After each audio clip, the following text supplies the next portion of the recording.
Welcome back to episode 24 of Success on the Spectrum, the podcast. It is Chey and Lyndsay returning again.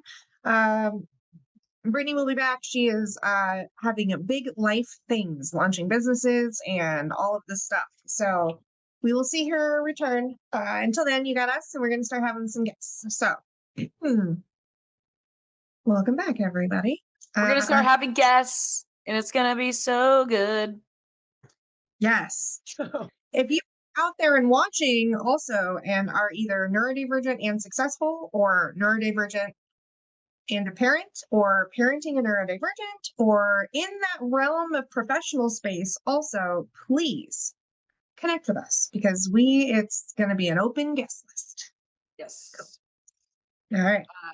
What you got for your hot take, Chey? Yeah, so we've been opening up with ADHD hot takes, and my hot take today is that social media is the new form of stimming. So obviously for many years, up until I would say about 2009, we didn't really have social media, and we didn't have social media the way that it is now until 2020 really ramped up the way that it is. COVID really got us into TikTok and all that stuff. And what I've noticed is when I'm really anxious or I'm overstimulated or whatever, it's scroll time. And it is built to suck us in. I saw a theory once that TikTok is named TikTok because TikTok on the clock and it passes time by. And yeah, how many times have you been scrolling and you think it's been 15 minutes and it's been an hour? I've done that a lot. And so when you're scrolling, first of all, you can be lying down. You can be in the passenger seat of a car. You can be walking. You can be doing anything because it is such an easy task. You need a thumb. Scroll, scroll. And every single post, every few seconds is funny, sad, captivating, informative. It is a dopamine hit like nothing freaking else. And so social media scrolling is the new stimming. I stand on that hill, and I think, as everybody knows, this is not so much a hot take, but it has its benefits, and of course it has its negative sides. So in the last episode, we kind of ended with me talking about rejection sensitivity and things like that. And when I'm not fully engulfed in social media, I feel really, really good about my life. And there's a lot of good things to think about my life. And it's mine, and I built it, and I'm happy. But I will be damned if some posts on social media don't make me feel less than, or that I'm not doing enough, or this or that. And on the contrary, It's hard to not compare.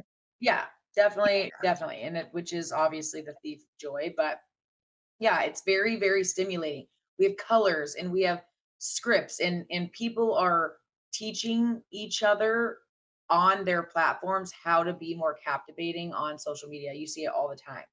You jump into the camera and you say something and you really pull someone in, So it's just very stimulating. And it also, I think, existing with a neurodivergent brain in a neurotypical society is really exhausting. So we can lay down and scroll and go into the world of social media for a while. It is a way to stem and bring yourself back, because stemming comes from overwhelm, right? We're like, okay, I need to move. I need to click my pen. I need to wiggle my feet because I'm overwhelmed in this moment. But if you can do it in a way that is also entertaining, then we get into addiction. But I know I am fully aware, very, very self-aware of the fact that when it comes to anxiety, that this is not a healthy coping mechanism. But when my anxiety is like, I'm feeling anxious, I can handle it. I have tools in my tool belt to help me calm down and come back to center.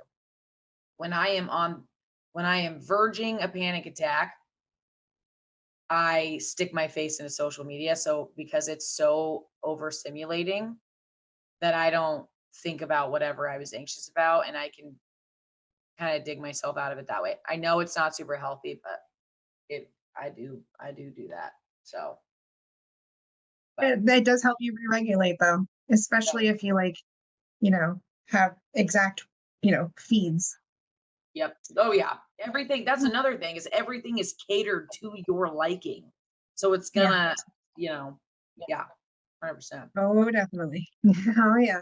That predictive algorithm, Uh-huh. gotta love it. Gotta love it.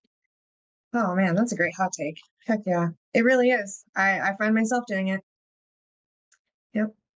Wow. Thanks, Shay. Well, So but 80, I'm excited huh? about to hear about your hack today. Yeah. This is a this is a funny one. Um, so my little ADHD hack or neurodivergent hack of the week is my self-inventory process. And so what I mean by that is taking stock of whether a problem at hand is because of me. So really it comes down to, is it me? Am I the problem? Is it? You know? That's generally what we're asking ourselves. But I have a process that I go through. And I know this process is very shortcut if you just, use Chat GPT. I'm sure. Just put it in and be like, hey, am I the issue here? I'm sure that would work. Um, but for me, I actually will put myself into the shoes of the most neurotypical person that I know. And I will walk through the same scenario in how would they handle this? What would my dad do? You know? So part of what I will do is I will actually write down the situation at hand. And these are usually problems where I'm worried about having to confront somebody, there's an issue with the person, or like, you know what I mean? The things where like you don't want to have to find out later that you were the ass, basically. Yeah. That always sucks to Right? find out. It's the worst. And it's happened to the best of us, right? Sure. So what I will do is I will write down the actual issue at hand because sometimes just reading it will let me see like, oh, I might be overreacting here. Yeah. Or, oh no, I'm very valid in this. Hold on a second, So I will write down the problem first, and then I will think about the person or the thing that my problem is with. And I will really try to understand their point of view before I look at my own. It's very important. So I will put myself in their shoes first because understanding their emotional state will help me also figure out if my emotional state is matching. The thing you have to be careful with that is you cannot assume their emotional state. You have to really be like logical and look at it for what it is. Not just what you think, how you think they're going to feel. You know what I mean? Look at the data, please. It should be metrics over emotions in this kind of scenario because the most rash things that you can do are generally emotionally fueled. So take a second to like put it on paper, remove the emotion. I remove my emotion by looking at other people's emotions. So I will look at the other person's point of view first, try to understand that, and then I will look at my point of view. And when I look at mine, I'm looking at, does this match emotional intensity? And if it doesn't, because sometimes people are just doing asshole things and you have a right to be more upset, right? It happens.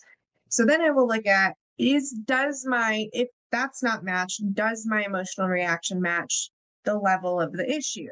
Because you can feel all the things you want, but when you actually go to intellectualize them and look at it, you can feel something entirely different. So it really is creating just like a third person viewpoint of the problem at hand. So once I've gone through those three things, I generally know at that point, like whether I'm responding appropriately, whether I'm the issue in this scenario, if I'm causing the problem, and whether or not I've actually had a boundary crossed. So that helps me because I have an issue with feeling like I'm being attacked a lot. or I'm going to be attacked when there's no reason for that. That person would never react to me the way that I'm assuming they are. So it's helped alleviate a lot of that like pre-anxiety for me when I know that I'm going to have to deal with an issue, especially when it comes to other people. Because some of that is my trauma and some of that is my neurodivergence, but I do often expect people to mean the worst thing and have the worst reaction. So if I'm prepared for the worst, I can only be pleasantly surprised otherwise. True. And whatever conclusion you come to, whether it be they're the asshole or you're the asshole, you've done so much depicting of the situation that when you go to have that conversation or you go to apologize, you can meet them with all of the data. This is why, this is the conclusion I came to, and here's why. So I really like that. It does take some patience, y'all. It does take a second to breathe and like put it on paper. If you can make the commitment to put it on paper, just that one step, the rest of it generally can kind of fall in line because you can see what you're thinking about. But yeah, because I definitely will fly off the handles and not take in all the information and have been known to say things I don't mean. I've made a couple school principals cry. I am that mom. So sorry, y'all. Mr. So-and-so, if you're seeing this, sorry. Yeah, last week was actually a woman. And she was an interim too, so I felt even worse because she was only holding the position for the meantime. So the school issues weren't even hers to have. Anyhow, yeah, that's my yeah, that's what I got. It's my self-inventory ADHD hack. Respond, overreact. Yes. Respond, overreact. Yep. Take a second, get it on paper, think about, try to disconnect from your own emotional reaction for a second and see it for what it is.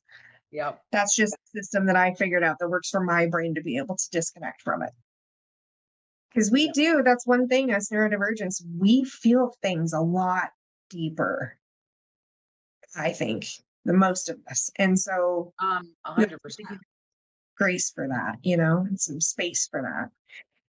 Yeah. So, shall we get into our topic? Let's get into the topic.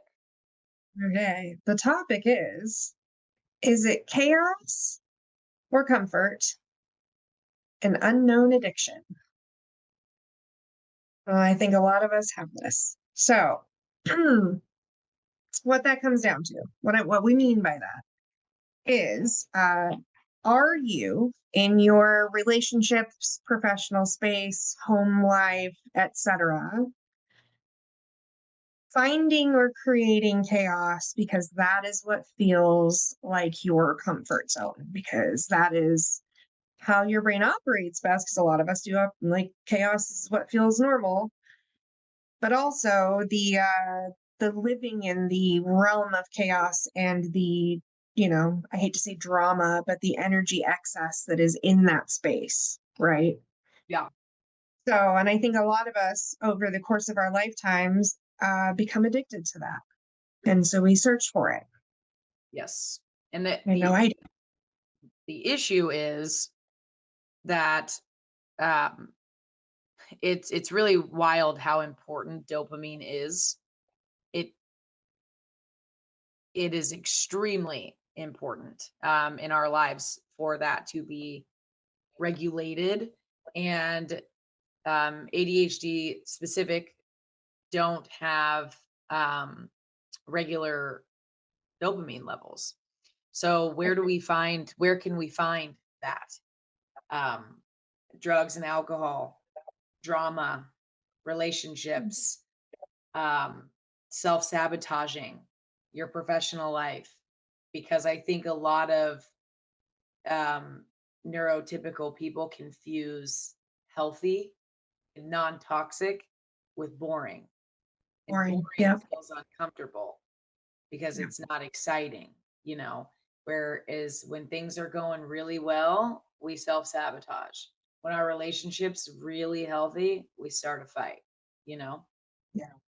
to get that dopamine. We need that little rush and that rise. Mhm. And if you feel like you are in that cycle, I am 31, I'll be 32 in October. Um, I lived in that pattern for like all of my 20s.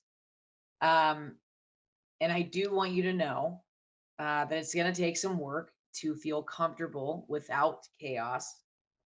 But I also just want to give you some comfort in knowing that it kind of just comes with age. You start my brain really changed at like 29, 28 maybe, where I was like, I don't want to live like this anymore. I am cool if things are chill. Even though, my brain, it still wants those dopamine hits. I have learned and developed ways to be like, we're not sabotaging. This is a good thing. So, I used to always wonder, am I ever going to grow out of this pattern? And I just want to add some comfort to anyone listening that, it does take work and things, but you also kind of age out of constantly doing that. So hopefully. It has evolved a little bit for me. So it rears its head for me professionally now. Never enough irons in the fire. There's always a new project and always, and I often overwhelm myself and it's chaos, and I thrive in it, and I hate that about myself, and I'm really actively working on like pulling that back because I don't ever see me being able to retire. Like I don't ever see me being able to sit still, and I feel like that's something that it's an area of growth for me, for sure. What if you replaced those things with activities that you're more passionate about? So you're still busy, but you're like enjoying life also. I will be a active hobbyist for sure, but I really enjoy building businesses and brands, and that's the problem is that I am doing I actually really love what I do. Yes, yes, you do. Yes, you do. So there's but Or is it just comfortable? that's fair. That's fair. And I do, part of it too is that am, I really do have that like praise need. I Hmm. almost called it a kink. I almost called it a praise kink. I really do have that need, like to like do something that I'm good at Yeah, too.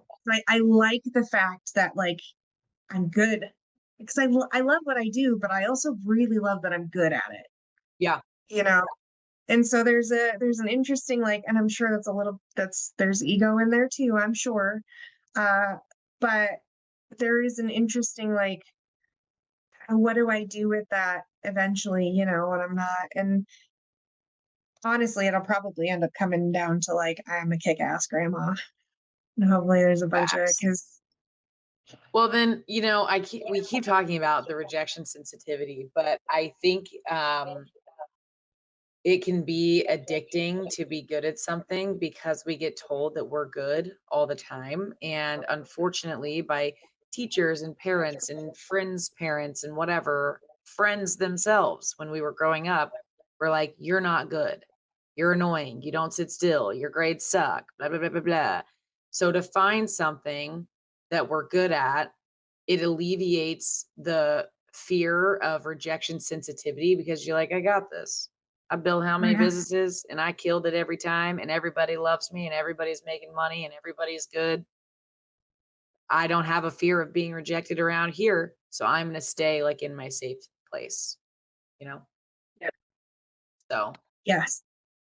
um, but yeah, so when it comes to chaos and feeling Hmm. comfortable there, I do want to Yeah. encourage anyone who has ADHD to really take self inventory when it comes to the frequency at which you are self sabotaging your life, no matter where or how, what areas or whatever, whether it be working too much or you start drinking during the weekdays or you're scrolling your social media for 5, 6, Oh, 7 hours a day, things like that, because you are searching for dopamine, which is happiness, basically, and regulation in very temporary places.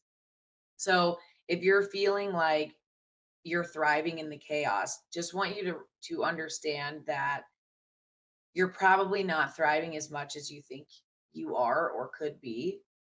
I would highly mm, suggest looking into therapy, trying healthier habits, um, talking to a psychiatrist about maybe getting on medication if that's something that's right for you. But like really taking inventory of where you're feeling comfortable and if that comfort is a healthy thing. Like for me, I would love, love, love, love, love to be one of those so cute, like hipster girls who wear like the glasses and they just are quiet and they like water their plants and then they read their book and they like give their little cat pets. It's not me. It's so far away from me. I love those girls. I think they're the cutest thing in the world. And I'm like, how do they sit in that quiet room all day? I don't get it. I want to sit and read a book, but that's like too far away from who I am at my core. So like finding other things like gardening for both of us. I'm more of just like plants. You have a full blown garden where you're having that peaceful dopamine release, but you're using your hands, you're in the sun, you're really doing something where you have a reward system because you plant the seed, you water the seed, it becomes a stalk, and then it bears fruit. there's something new every day. Yes, yes. It's just like constantly developing. And so, if you're finding that your chaos is causing arguments, searching for or starting drama, leaning too much into addictive behaviors, you Sleeping around. sleeping around is huge. Yes, it's from spending money, all of these things really big in the neurodivergent world because we are searching for that dopamine at a constant. But at the end of the day, bestie, I'm telling you, you don't want to live the rest of your life like that. You don't. So like taking self inventory and figuring out where you can pivot, because I'm telling you, we have a depletion. We do not have enough dopamine or we have way too much. So I'm going to hold your hand when I say this because it sucks to hear. Our dopamine isn't just going to naturally level out someday. It's just not. Like I was talking about earlier, like with maturity, things do slow down. That's true. However, our dopamine does not just even out on its own and you outgrow and you're like, oh, I'm not neurodivergent anymore. It's not going to happen. So, looking for things that feel stimulating and comfortable that are not sabotaging your life. It will change your life truly, because Literally. yeah, it really will. So I went off on a tangent there, but I have struggled personally with every single one of the things that we have mentioned, every single one. Yeah. And I look back and I'm like, my God, I probably had anxiety every single day. At what cost am I looking for this comfortable chaos? You know? Yeah. So Yeah. I wanna wrap it with one note out there for everybody.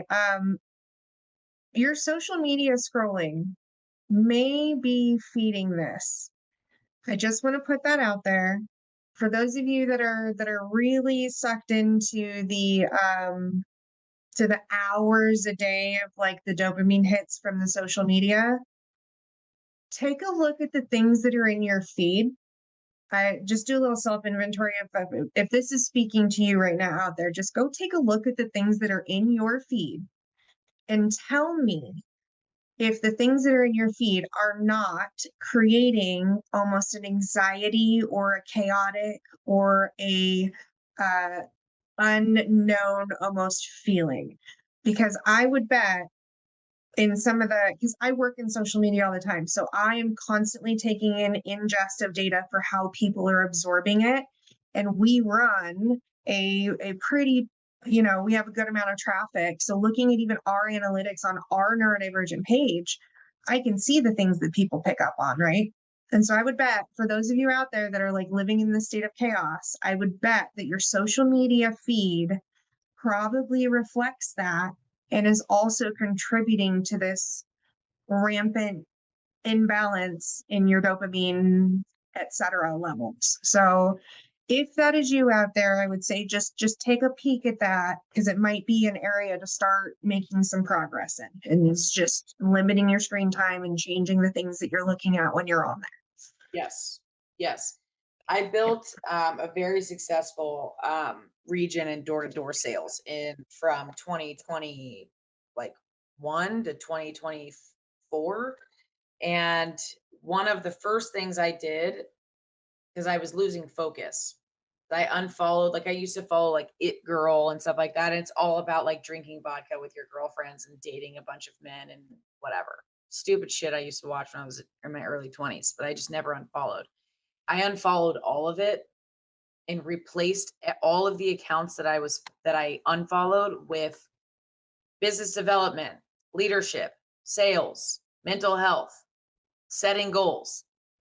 It was incredible what it did to my mind. Because if you're going to spend your time on social media, it might as well at least be a little productive for sure. Mm. Yeah. Mine is a lot of gardening tips and recipes. Ooh, love that. My personal social media is like gardening tips, recipes, vacation ideas. It's all goal stuff and stuff that I need to be focused on for myself. Yeah. Mine right now Right is here. weddings, and I'm like, I'm blocking all the wedding content. I'm over it. Like, I'm good. I don't need all your people's opinions. I don't even know what it was We've already before that. did Babies, aunt content. it. Probably revert back to that now as babies. Yeah. Yeah. Honeymoon. I love it. All right, y'all. Thank you for tuning in. This was episode 24. And I know, just chugging right along now. If you're out there and you are struggling with the chaos and just want to have a like an online chat with somebody, feel free to jump into our inbox. We both of us check it, so if we're in there, we will respond. Don't feel alone in it because we both have struggled with this heavily for years. So y'all are not alone. If you want somebody to chat with, please reach out. Our TikTok page is the easiest one. Like, share, subscribe, repeat, all the things. We love you for it. I was gonna do like a we out. Yeah.